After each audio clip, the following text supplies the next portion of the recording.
Hola hermanos y hermanas, mi nombre es Noel López, soy de Guatemala y ahora vivo en Estados Unidos. Les vengo a hablar un poco por qué el católico debería conocer lo que profesa. ¿Por qué deberíamos conocer? Hermanos, este, yo tuve una experiencia, sufrí mucho para volver a la iglesia católica.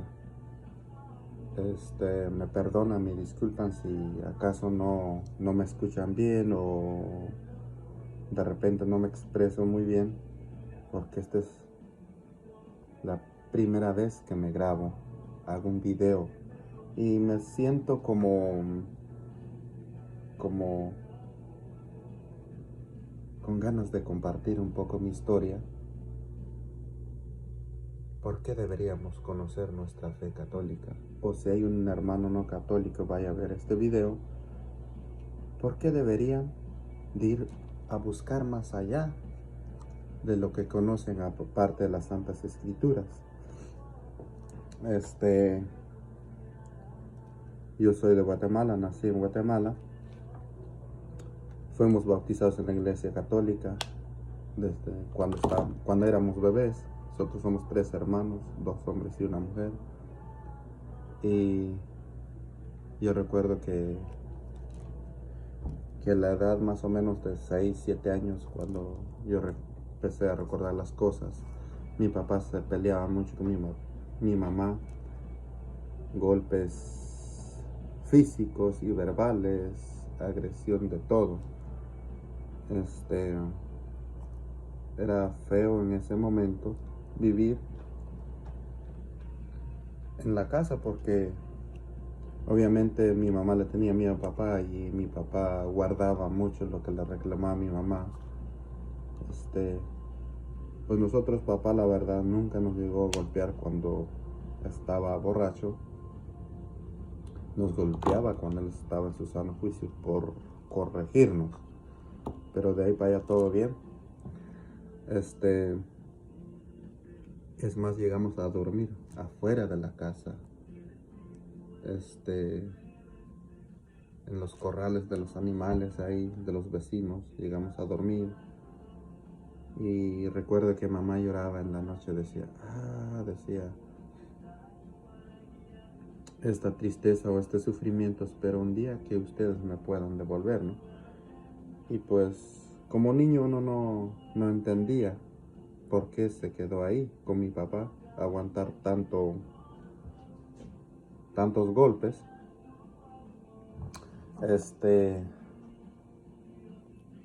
Y yo recuerdo que mi papá, yo creo cuando yo tenía unos 8 o 9 años, dijo, mira mijos, vamos a ir en la iglesia. Este no es un buen ejemplo para ustedes. Cómo vivimos con tu mamá, cómo soy yo, soy un mal padre, pero aquí en adelante voy a empezar un nuevo camino para nosotros.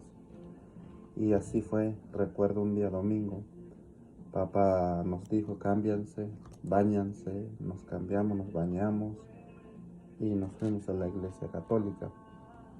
Recuerdo que cuando íbamos en el camino estaban 2 iglesias evangélicas. Él dijo, aquí no es. Luego llegamos en el centro, ahí en la iglesia, ahí donde nosotros, o donde yo soy, hay 2 iglesias católicas. Uno está un poquito más cerca de donde nosotros vivimos, pero él quiso ir en el mero centro, que se llama Iglesia de San Pedro. Hasta hoy día mis papás se siguen congregando. Llegamos, era muy bonito, nos recibieron con una oración, mi papá se presentó y dijo que nos íbamos a entregar de lleno a la fe, a las cosas de Dios, y muy bonito.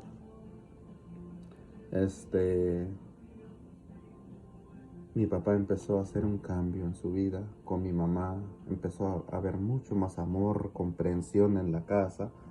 Al paso de 2 años, yo creo, de estar en la iglesia, mis papás se casaron porque no estaban casados por la iglesia. se casaron y empezó una nueva vida para nosotros, muy diferente.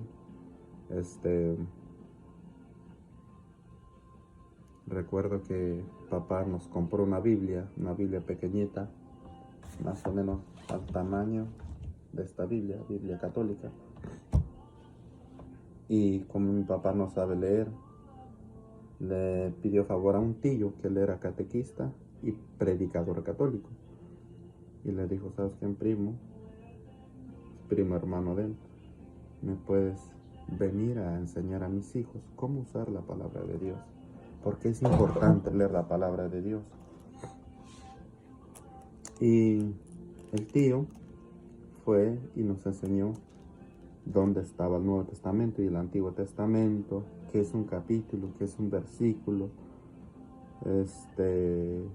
lo básico, cómo usar la Santa Biblia. Y recuerdo que una vez por semana leíamos la palabra de Dios. Una vez por semana, sea el evangelio del día o el evangelio que se predicó el domingo. Y mi papá, cuando leíamos, él daba una explicación, él a su manera de él, a cómo él lo entendía, pero lo daba. Y en ese momento, cuando nosotros estábamos en la mesa, en familia, él aprovechaba de aconsejarnos. De ese texto sacaba un consejo para nosotros. Mira, amigos, no aquí, que allá, no se meten problemas, no roben, ya saben que somos cristianos, sean buenos ejemplos. Tal vez no he sido un buen ejemplo para ustedes, pero estoy empezando. Y la verdad que mi papá, hubo un cambio en ellos, había mucho amor, mi mamá empezó a servir en la iglesia y éramos muy felices en ese tiempo. De ahí yo tomo la decisión de venirme a Estados Unidos.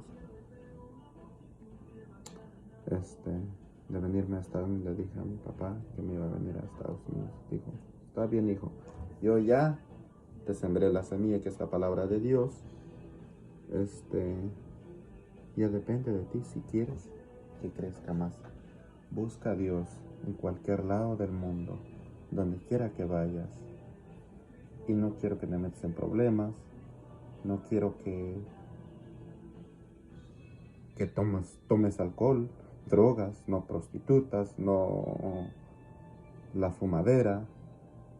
Le dije, está bien, papá, voy a hacerlo. Y gracias a papá, y recuerdo el día que salí de mi casa, le di la mano.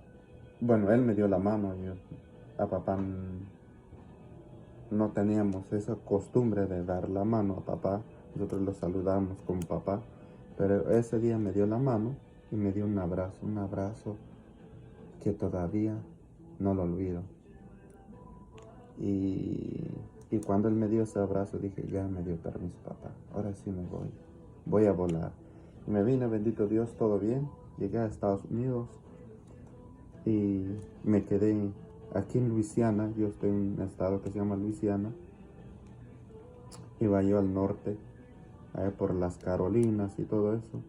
Pero por cosas del destino me quedé aquí. Y me quedo aquí en una casa donde había mucha gente. Vivíamos como 15. En un cuartito dormíamos como entre 4 y 5. Y ahí en esa casa donde me quedé, la mayoría tomaban, fumaban, se drogaban. Yo recuerdo que en la mesa de la cocina, el fin de semana los muchachos se ponían a poner un polvo blanco y pues se lo echaban por la nariz. Se dividía entre ellos. Lo echaban en la nariz con una llave, una tarjeta o hasta con $1 lo jalaban. Y pues a veces nos invitaban a nosotros los que no nos drogábamos. Pero como yo estaba seguro, mi papá me había enseñado eso que era malo, y yo le había prometido que no le iba a dar preocupaciones.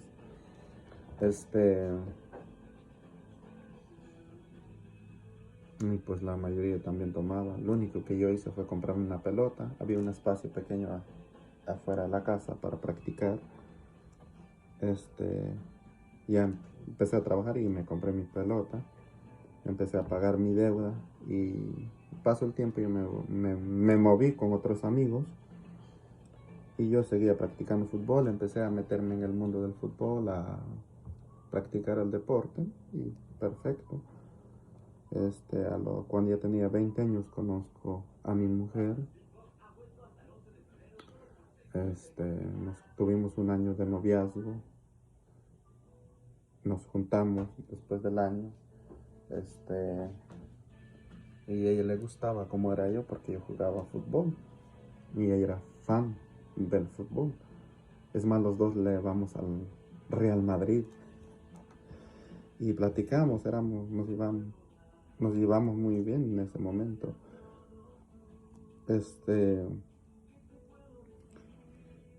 A los 2 años de estar juntos nace nuestra hija, que ahora tiene 12 años. Se llama Hilda, así se llama mi mamá también. Les voy a contar por qué lo puse por Hilda. Lo puse por Hilda porque mi mamá sufrió mucho por nosotros. Y yo recuerdo uno de esos días o noches de su sufrimiento. Le dije, mamá, el día que yo tenga una hija, la voy a llamar como tú, como usted, en honor a ti, gracias por tus sufrimientos. Tenemos un buen papá hoy día y bueno, en ese momento, gracias a tus sufrimientos aquí estamos y primeramente Dios te voy a poner a mi hija en honor a ti. Dijo, está bien, hijo. Y llegó su momento y la puse mi hija y ella se llama Hilda. Ahora tiene 12 años. Bien, regresando al tema. Cuando nace nuestra hija, nosotros empezamos a tener problemillas, ya contradecirnos, a pelear. De repente ya empecé a tener amistades que con los problemillas que teníamos, empecé a tomar con ellos.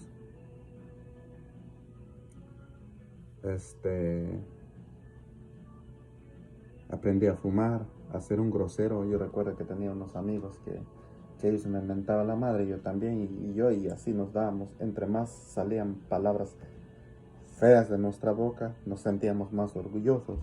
Y se me hizo normal. En Guatemala, cuando estaba con papá, eso no pasaba, porque a mi papá no le gustaba.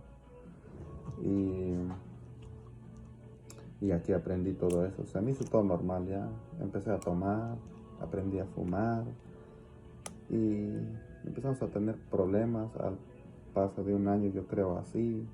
Seguimos empeorando de bajada.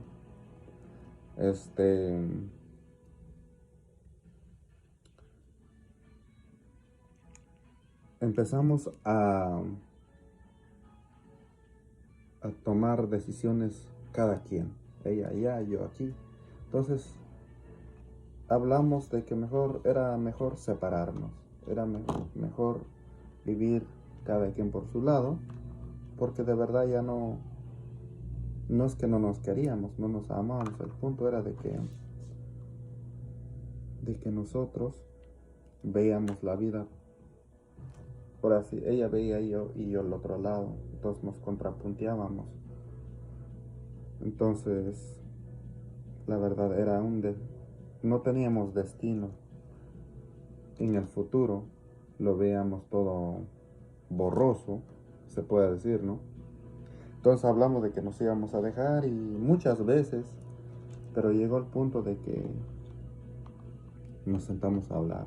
Creo que es mejor arreglar nuestras diferencias. Yo ya tomaba, no mucho, pero sí tomaba una vez cada fin de semana, una tarde, o de repente los amigos me invitaban y ella empezó a desesperarse porque ella me conoció sin vicios.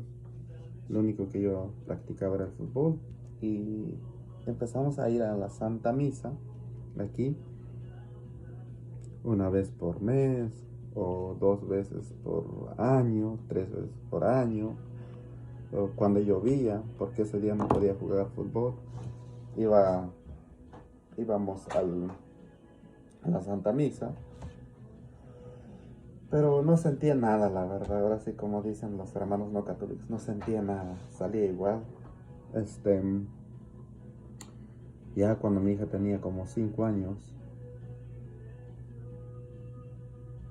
este, una vez fui al campo.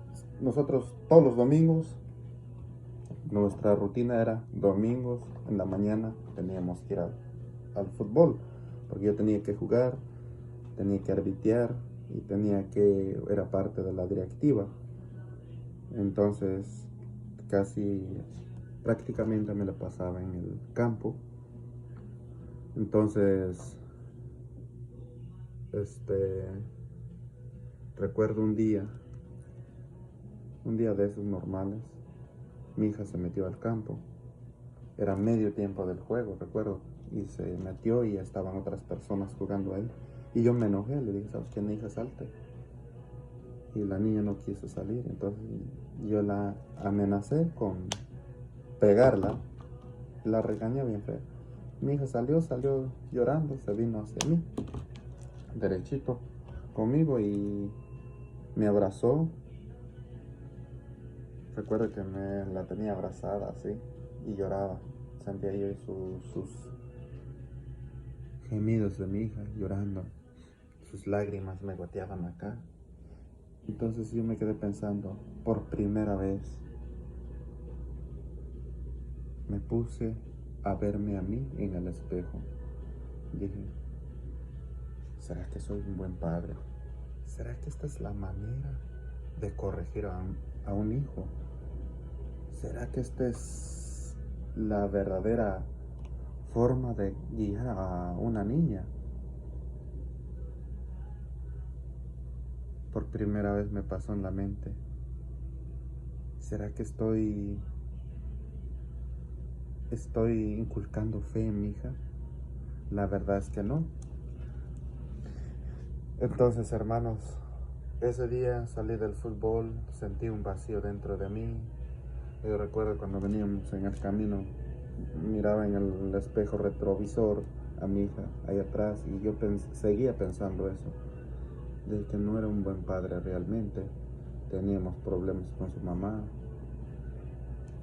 De ahí me dispuse a buscar a Dios por primera vez. Ahora sí, de verdad voy a buscar a Dios, porque yo tenía muchos amigos no católicos, entonces nos invitaban a las fiestas, nosotros a veces no íbamos, pero esa vez sí dije, voy a ir a los cultos no católicos. Empezamos a ir, invitaban pastores así de afuera y le hacía un ejercicio que se llama llamamiento, donde se sienta bonito y te pasan por delante y te dices, yo quiero estar aquí.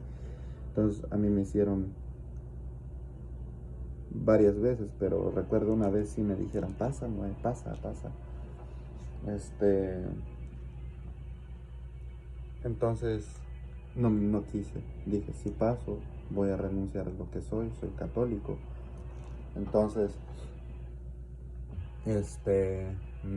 no quise.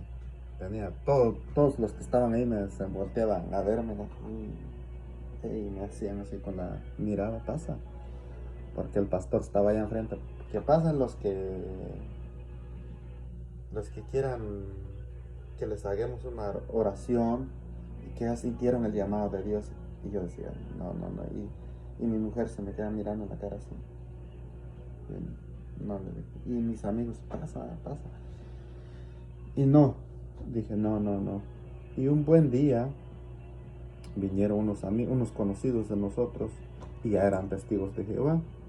Y nos hablaron de Dios y dijimos, sí, es muy bonito. Entonces nos propusieron que querían darnos un estudio bíblico en 3 semanas. Dijimos, sí, ¿por qué no? Yo quería conocer, ¿no? Entonces quedamos que los miércoles y empezamos un estudio bíblico con ellos. Al pasito del tiempo tenía un amigo bautista, me mandó un mensaje que quería predicar. Le digo, sí, está bien. Ellos también, venían los miércoles los testigos de Jehová y viernes los bautistas. Y entonces los bautistas traían un librito como este. Entonces ese librito íbamos llenando, es como que si fuéramos en la escuela, íbamos llenando hoja por hoja hasta cumplir como 3 a 4 meses. Entonces, cuando se cumplió ese tiempo, le dijimos que no, porque habían cosas que no nos parecían. Y seguimos con los testigos de Jehová, también íbamos también a las reuniones de los demás amigos, los nazarenos, que los pentecostales, íbamos, pero empecé a confundirme ahí, empezó un proceso de confusión. ¿Por qué todos dicen eso? ¿Por qué todos traen la verdad? Y la iglesia católica realmente pues casi no conocía a nadie. Cuando íbamos a la Santa Misa, nos sentábamos, de ahí salíamos, miramos a las señoras, hola, hola, y nos salíamos. Entonces la iglesia católica nadie se daba el tiempo de predicarnos. Bueno, en fin, llegan los 2 años con los hermanos testigos de Jehová. Dijimos, ¿sabes qué, hermanos? Hemos estudiado con ustedes, hemos aprendido y también hay cosas que la verdad no van acorde de lo que yo pienso que es. Entonces, por ejemplo, ellos enseñaban que no es bueno la transfusión de sangre, que no es bueno celebrar cumpleaños, votar, que Jesús murió en un madero y no en un crucifijo o como este. Ellos piensan que es un madero nomás derecho así. Entonces, como que la verdad no. Y yo, como les había comentado, que nosotros teníamos una tarde de lectura de la palabra de Dios con mi papá y había muchas cosas que yo tenía idea de ellos. Bueno, ya mi hija ya tenía como unos 6 años, creo, 6, 7 años. Me propuse a estudiar las iglesias. A ver qué enseña, quiénes son todos ellos. Recuerdo que los testigos de Jehová, me puse a googlear quién los fundó. Me sale que un señor que se llama Charles Russell fueron fundados en Pensilvania. Este señor era de otra iglesia y luego él se pone a estudiar la Biblia solo y él ve que hay cosas que según en donde él estaba no entendían como él pensaba que era. Entonces él empezó a llamar sus amigos y familias y mejor se autollamaron estudiantes de las escrituras, creo que se llamaban. Entonces empezaron a invitar a más gente y empezó a crecer, ¿no? Porque la gente empezó a gustar de que leían nada más la palabra de Dios. Entonces recuerdo una muchacha, miré que como cuando estaba googleando me sale una muchacha con su testimonio que los testigos de Jehová era una secta peligrosa, y le di clic y empezó a contar su testimonio donde decía que realmente no eran cristianos. Bueno, yo seguí en los demás. Por ejemplo, los bautistas fueron fundados en Inglaterra, los episcopales también en Inglaterra, estos adventistas, eso creo que fueron aquí en Estados Unidos, creo. Los pentecostales no sé si es en Chile o en Venezuela. Y así fui. Por último, dije, voy a poner la iglesia católica. ¿Quién lo fundó? Oh, sorpresa. La iglesia católica fue fundada por Jesús de Nazaret en el año 33, me salió. Dije, eso fue como una cachetada, la verdad. Me quedé, dije, si esta es la iglesia de Jesús, ¿y yo qué ando haciendo allá? Voy a estudiar a fondo dónde están los textos bíblicos. Me puse a estudiar los sacramentos, todo y todo.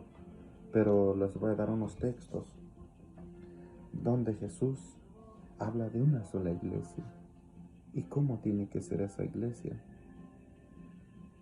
Primero, hermanos, yo cuando andaba estudiando el Evangelio de San Mateo 16-18, muchos tal vez no han leído o han leído, tiene mucho que ver que Dios no fundó muchas iglesias, una sola iglesia. Les voy a leer este texto. Yo recuerdo cuando lo leí hasta casi lloraba. ¿Por qué no la había leído yo? ¿Por qué nadie se dio el tiempo de leerme este texto? Dice el texto, Mateo 16:13, voy a empezar. Jesús se fue a la región de Cesarea de Filipo. Estando ahí, preguntó a sus discípulos, según el parecer de la gente, ¿quién es el Hijo del Hombre?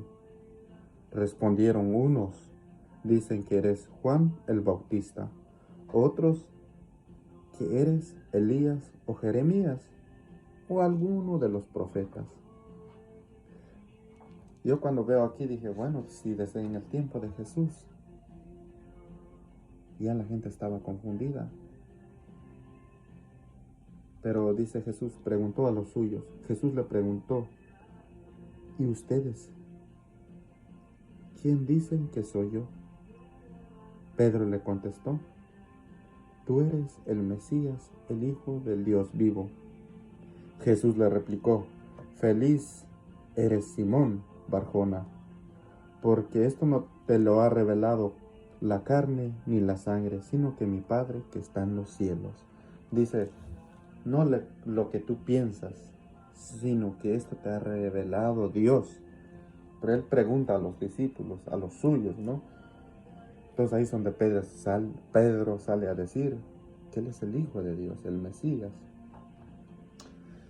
Entonces Jesús le contesta en el versículo 18, dice, y ahora yo te digo, tú eres Pedro, o sea, piedra, y sobre esta piedra edificaré mi iglesia. Aquí es donde yo dije que Jesús tiene una iglesia. Entonces la iglesia católica, si ya lo vi en Google, ¿qué es esta? Los poderes de la muerte jamás la podrán vencer. Que el diablo lo va a atacar, que lo va a querer vencer, va a ser ahora sí una vencida, ¿no? Pero no la va a vencer. Y hermanos, todos los no católicos, yo recuerdo que decían que la iglesia católica es la gran ramera, no es la iglesia de Dios, porque pues, si ven, hay borrachos ahí, todos toman. Y yo decía, bueno, sí tienen razón, ¿no? Pero hermanos, cuando yo empecé a ir otra vez a la Santa Misa, de verdad hay gente que practica su fe, aunque sea uno o dos, pero hay. Entonces, hermanos, cuando veo yo esto, si esto es verdad, lo voy a creer. Y estoy seguro que sí. Entonces dice, y luego dice, y yo te daré las llaves del reino de los cielos. Lo que ates en el cielo quedará, lo que ates en la tierra quedará atado en el cielo, y lo que desates en la tierra quedará desatado en el cielo. Jesús le da la autoridad, porque aquí la simbología de las llaves es la autoridad. Haz de cuenta, si nosotros teniéramos una finca y nombramos a un mayordomo, porque Jesús aquí le estaba llamando a Pedro mayordomo, y le dice, ten las llaves. Lo que tú hagas aquí yo lo voy a aceptar allá. Allá va a quedar, como se dice, respaldado, ¿no? Y nosotros creemos que Pedro fue el primer papa. Y así lo dice, la escritura habla mucho de eso. Por ejemplo,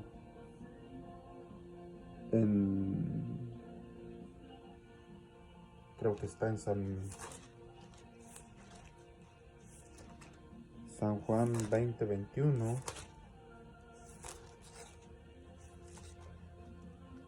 Entonces, como nosotros creemos que es el jefe, Pedro es el mayordomo, entonces, pues Jesús no dejó como una iglesia sin una estructura, sin ningún líder. Entonces, cuando yo me veo en estos textos y luego Jesús está en San Lucas 22:31, dice, ahí otra vez le vuelve a dar la autoridad. Simón, Simón, mira que Satanás ha pedido permiso para sacudirlos a ustedes como el trigo, como trigo que se limpia. Allá yo recuerdo que un tío sembraba trigo y en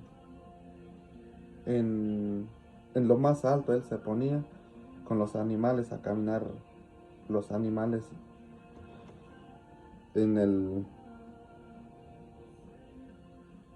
para pisotear el trigo, y luego cuando está pisoteado el trigo por los animales, por los caballos o lo que sea, él agarraba una palita y aventaba arriba. Y entonces cuando aventaba arriba, la paja, yo lo conozco por paja, o se separa y la semilla cae derecho y lo demás vuela, entonces se separa. Cuando yo leí este texto dije, entonces Satanás va a venir a hacer eso, a meter división, y justamente es lo que ha pasado. Se ha dividido mucho la iglesia de Cristo y han salido ramificaciones. Empezó todo, ¿de dónde? Desde Martín Lutero en el año 1517. Toda la división. Pero Jesús lo había dicho. Simón, Simón, mira que Satanás ha pedido permiso para sacudirlos a ustedes como trigo que se limpia. Va a querer separarlo, va a querer destruir la iglesia. Pero yo he rogado por ti. Nuestro Señor ha rogado por el Papa. Ha orado, pues, para que tu fe no se venga abajo. Yo estaba viendo un video de un padre. Él decía, ¿vale o no vale la oración o la rogativa de nuestro Señor Jesús? Y mucho, y mucho. Si Él rogó por el Papa, por Pedro, porque hoy día el que está sentado en la silla de Pedro es el Papa Francisco. Aunque la iglesia esté pasando por tormentas, pero Jesús ha rogado por el Papa para que su fe no venga abajo. Y luego dice, y tú cuando hayas vuelto tendrás que fortalecer a tus hermanos. El Papa nos tiene que fortalecer. Por eso nos tenemos que agarrar del Papa. Y entonces, hermanos, cuando leo yo estos textos, dije, y fue en la historia, y la historia dice que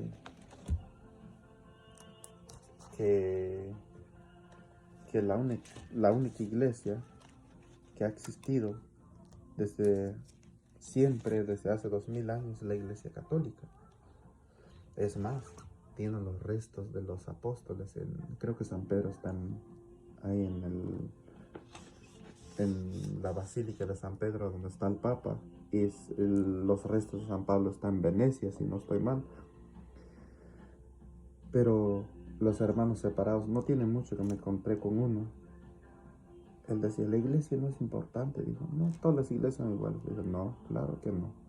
El primero, la iglesia católica es la que Jesús fundó. Yo la estudié, pues. Y me dijo, no, la iglesia todos son iguales. Le digo, si fuera así, ¿y por qué está en 1 Corintios 3:15? Dice, pero si me demoro para que sepas cómo debes comportarte en la casa de Dios, que es la iglesia del Dios vivo. Dios vivo tiene una iglesia. No dice todas las iglesias son iguales. Entonces cuando yo le leo a este hermano, y él se sorprende, ¿no? la iglesia de Dios vivo, pilar y base de la verdad. Le digo, y luego el hermano dice, ¿no es que Jesús es la verdad? Claro que sí, pero cuando Jesús se va, Él deja encargado algo, a alguien, y ese alguien es su iglesia, y eso lo dice en 1 Timoteo 3:15, la iglesia es columna y base de la verdad. Hermanos, yo cuando veo estos textos me convenzo, voy en la historia. La Santa Biblia lo recopiló la Iglesia Católica en el año 382, creo que el Papa San Damaso I, creo. Dije, hermanos, y luego la Iglesia Católica se llamó por primera vez en el año 107. En el año 107. En el año 107, dije yo, voy a ir en la historia. Y recuerdo que me puse a googlear, me metí en Google y me salió que sí. Pero, para que ustedes vean, me compré un libro San Ignacio, creo, hizo 7 libros, pero ya compré un librito de las cartas que él hizo. Aquí dice, para que vean, aquí es donde tengo marcado 107 a 110. Lo voy a leer un poquito, esta parte. Esta es la introducción. Las cartas fueron escritas alrededor del 107 a 110 después de Cristo, mientras Ignacio estaba en ruta a Roma, probablemente desde la ciudad portuaria de Seleucia, cerca de Antioquía. Incluye cartas a los efesios, magnesios, tralianos, romanos, filadelfianos, esmirneos y Policarpo. Las cartas de Ignacio reflejan la estructura teológica en el desarrollo de la iglesia cristiana primitiva. Lo voy a dejar ahí. Entonces voy a ir en la carta que mandó a Esmirna. Esta es la carta de Esmirna. En el capítulo numeral 8, aquí está, mira. Los voy a poner y lo voy a leer. Dice, asegúrense de seguir todos los obispos, así como Jesucristo sigue al Padre, y respeten al presbiterio como lo harían con los apóstoles, y honren a los diáconos, ya que son la institución de Dios. Nadie debería hacer nada relacionado con la iglesia sin el obispo, Lo voy a leer esa otra vez. Nadie debería hacer nada relacionado con la iglesia sin el obispo. Una Eucaristía, para los que no saben qué es Eucaristía, es la Santa Misa. Una Eucaristía apropiada es una administrada por el obispo o por alguien a quien él haya autorizado. Donde quiera que esté el obispo, también debería estar la congregación. La congregación es la iglesia. Así como donde quiera que esté Jesucristo, ahí está la iglesia católica. Cuando yo leo esto, hermanos, dije, esta carta lo manda San Ignacio antes de ser ejecutado, creo, en el Imperio Romano. Él manda esta carta y él lo llama donde quiera que esté Jesucristo, donde quiera que estén los obispos, también está Jesucristo y ahí está la iglesia católica. Cuando yo lo leo dije, Señor, perdóname si te he ofendido, si he sido como San Pablo, perseguidor de tu iglesia. Y luego dice en Colosenses 1:18, y Él es la cabeza del cuerpo, Jesús es la cabeza del cuerpo, es decir, de la iglesia. Este es un misterio, hermanos. Por ejemplo, cuando dice que el hombre y la mujer cuando se casan son uno solo. Hermanos, les he dado un poquito de lo que, de cómo me convencí de ser un verdadero católico practicante. Porque hoy día, hermanos, para que los que no saben, hoy sirvo con mucho amor en la iglesia. Sirvo, apenas empecé en el coro. No soy el mejor cantante, pero ahí trato. Y estudio mucho la palabra de Dios. Es necesario leer la palabra de Dios, la Santa Biblia Católica. Esto es muy importante en la Biblia latinoamericana, tener en mano la Biblia y también el catecismo. El catecismo está todo. No deberá faltar el catecismo. Y como yo de mi parte me puse a estudiar todos los hermanos no católicos y me compré un libro, también se los recomiendo para los que si tienen dudas. Aquí está, se llama Vademecum, algo así se llama, Vademecum, sí, de la apologética católica, cómo usar la Biblia para defender la fe. Mira, y luego también tengo la Biblia de ellos, la Reina Valera, y leo esto, y la Biblia católica. Y pues, como los hermanos testigos de Jehová me dejaron recuerdos, aquí tengo la Biblia de ellos, también lo uso para estudiar con los tres. Y este librito también les recomiendo mucho si quieren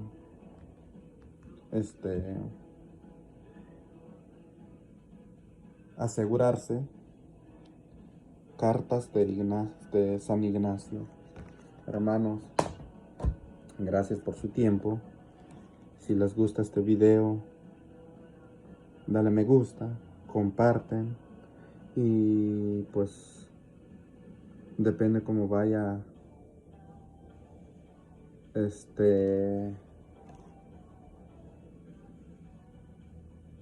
yo tengo una misión. Una misión es predicar y yo aquí voy a servir en un retiro, voy a dar una charla, que es importante conocer nuestra fe y leer la palabra de Dios. Es muy importante.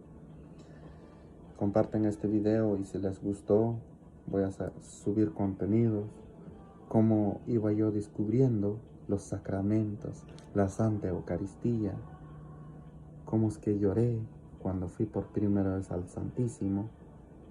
Si quieren conocer mucho más o saber cómo fue mi transición más allá, dale me gusta y comparten. No soy profesional en esto. Grabé este video con mi teléfono. Gracias. Dios los bendiga. Voy a acabar diciendo en el nombre del Padre, del Hijo y del Espíritu Santo. Amén. La paz del Señor con ustedes.